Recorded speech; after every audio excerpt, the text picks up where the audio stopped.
It's cold this weekend. How do you think that's going to affect the run plan, especially if it rains? I think the tires are going to be rather difficult to be brought in.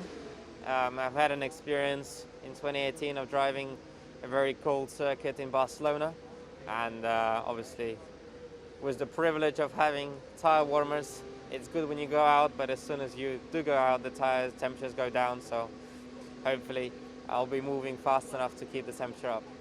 Difficult first weekend in Bahrain. Having had the 2 weeks, though, to look back on it, how much have you been able to sort of process the weekend as a whole, learn from it to bring into this weekend?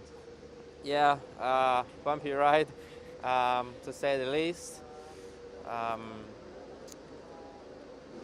very painful Monday morning to wake up to, but again, you know, you look back, and whenever you make your first race weekend in F1, there's, even though it didn't go well at all, there was still loads to take from it, loads to learn, and loads of things that will help me in the future.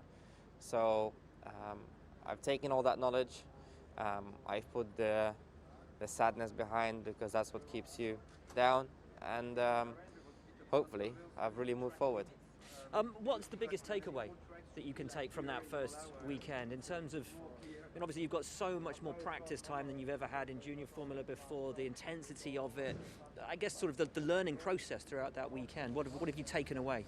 Yeah, there is much more practice time, but there's also much more things that you do. So in the junior formulas, there's less time, but you're also left to do whatever you want, you know, and you're just using this time to get in the groove. Here, it's the time for yourself and also many other people behind the scenes. So it's really slightly different. I mean, the first weekend always feels strange because you've never experienced that before. I think the biggest learning for me was knowing how to mentally approach every session, you know, when to give you 101%, when not to, because it can be, you know, it can affect in spin, or you can lose track time, where in junior formulas there's sort of 4 sessions on track and you push 100% every time. So something that I've learned and moved on with that knowledge.